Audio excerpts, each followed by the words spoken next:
Okay, so on this episode, we're gonna be installing these rear upper control arms onto my C6. We're gonna dial in the rear alignment, get it so that our tire wear is perfect, and go hit the track.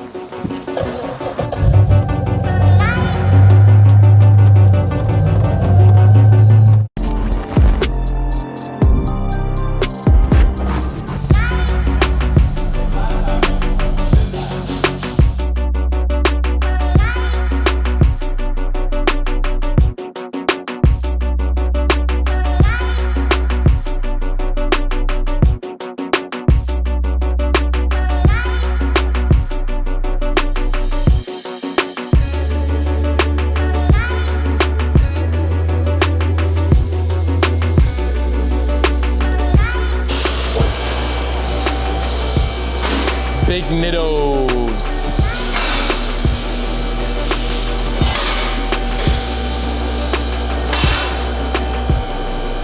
Oh, look at me.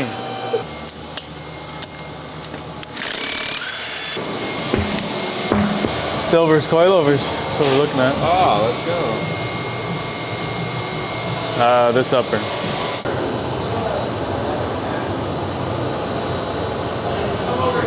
The dirty mobile. We have two rear upper control arms here.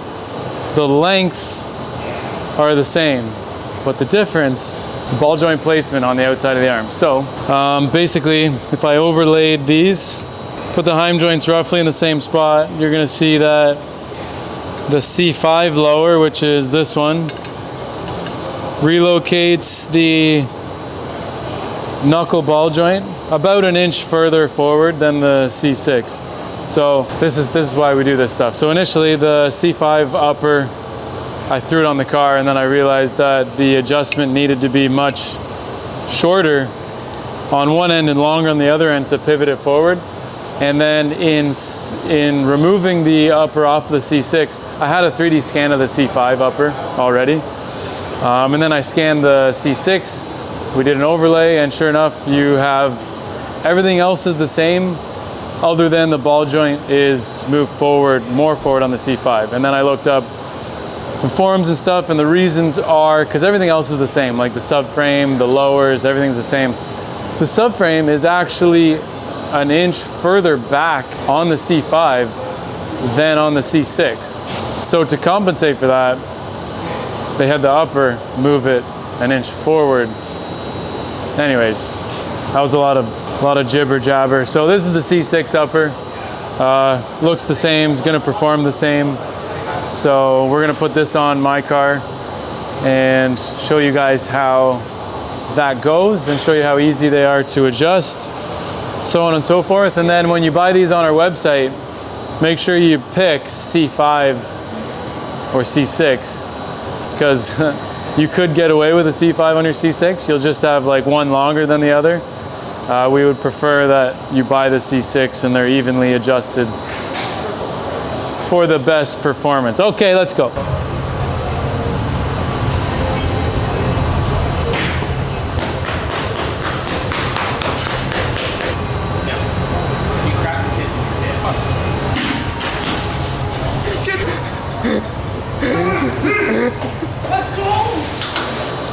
Put that there. I'm gonna grab a couple tools. You're gonna want an 18mm socket, a 3/8 wrench or electric ratchet. I have electric ratchet. You'll want an 18mm wrench, maybe an Allen key to hold the ball joint from spinning. That's honestly about it. This is only gonna take like 10 minutes, so yeah, we'll figure out what else we need.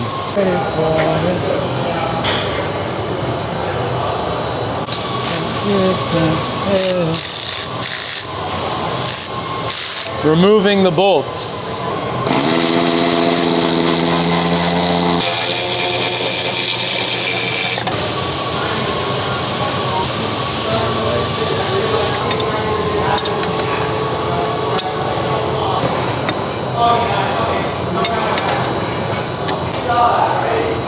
Well, okay, so I just got to grab the misalignment spacers. Heads up, Jack.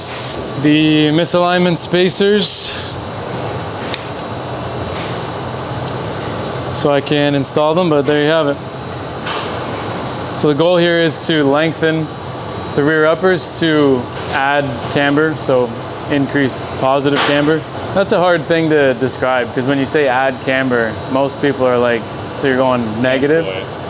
But when you're adding camber, you're actually reducing it. Anyways, we're going for like plus 1.5 degrees. So. Do you remember when we measured stock? Yeah, fully in the air, it was about 0.5 positive. And then when you put the car on the ground, it becomes like -1. So we're gonna go for positive 1.5, and hopefully once we get it on the ground under compression, we'll be at like, you know, plus almost 0, maybe slight positive. So that's what we're going for anyway. So that slithers right in. Put the ball joint in first, just because it's a weird angle to get it once you try to do it after.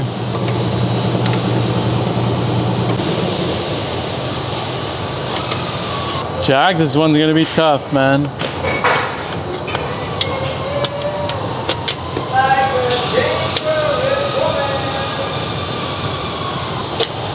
Oh, not too bad. You get all that, Jack? Yeah. That's pretty much it. So like we're really loosely in there. Snug everything up.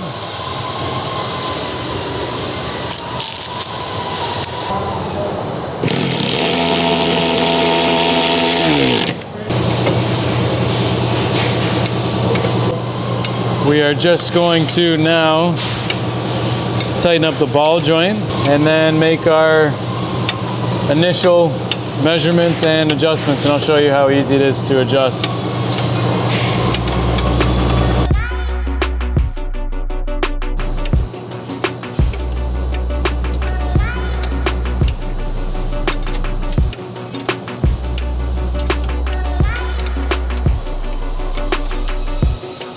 What I'm gonna do before I do any adjusting is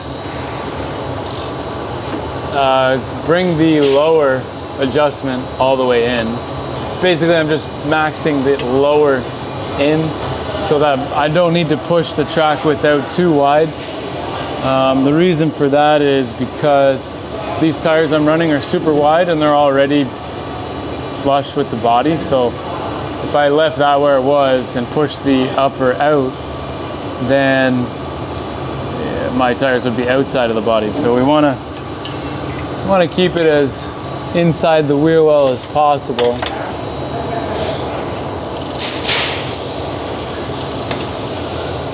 Okay, so for the adjustments on the upper, I'm taking a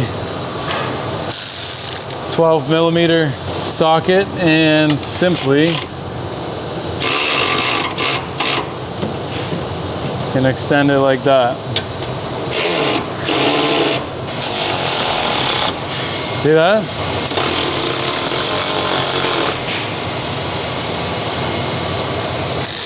Easy. I'm gonna get my level out, just put her on the face, just to give us a rough idea.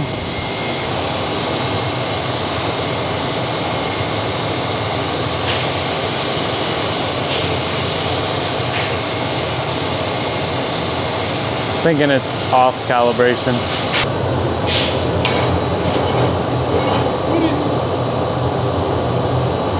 I think the calibration's a bit off.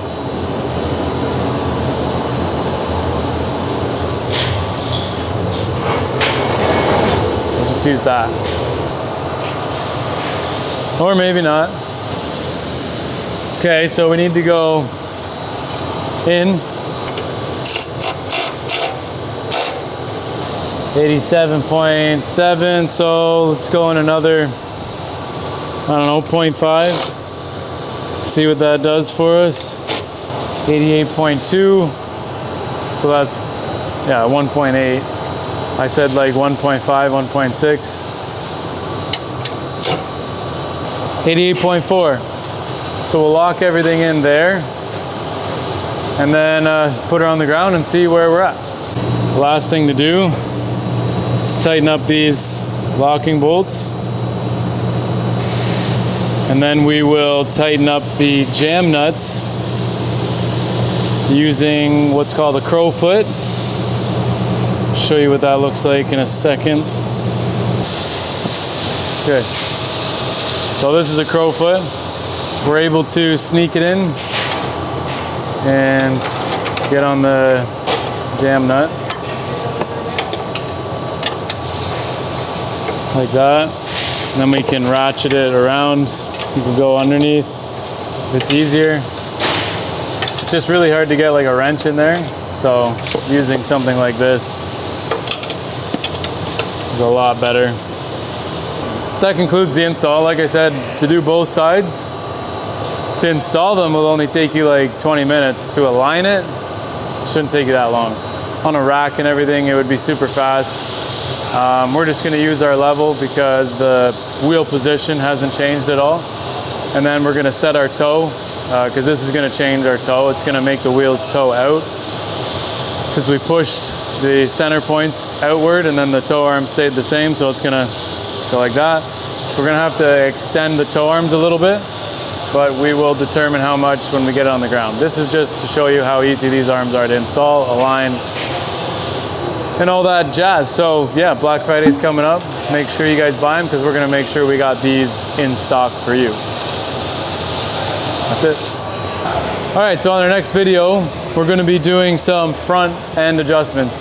Our inner tie rods are currently shot from the year of drifting and track abuse, which makes a lot of sense, because when you put an angle kit on a car, it puts a lot more load because of the extra leverage on those inner tie rods. So we're gonna be swapping to our own inner tie rods. You can see the fitment here. Our track width, the whole thing needs to come out about another inch, just to meet up with the rear and what we got going on back there. So with that, we're gonna do the mild mantis kit. We have these upper control arm shims. So we'll space the OEM upper control arms out. We'll put the mild mantis kit on the factory knuckles, which is gonna give us some Ackerman adjustment, but otherwise it's about the same as the mini kit. And then we're gonna just extend everything a bit wider, and we'll do that on the next video.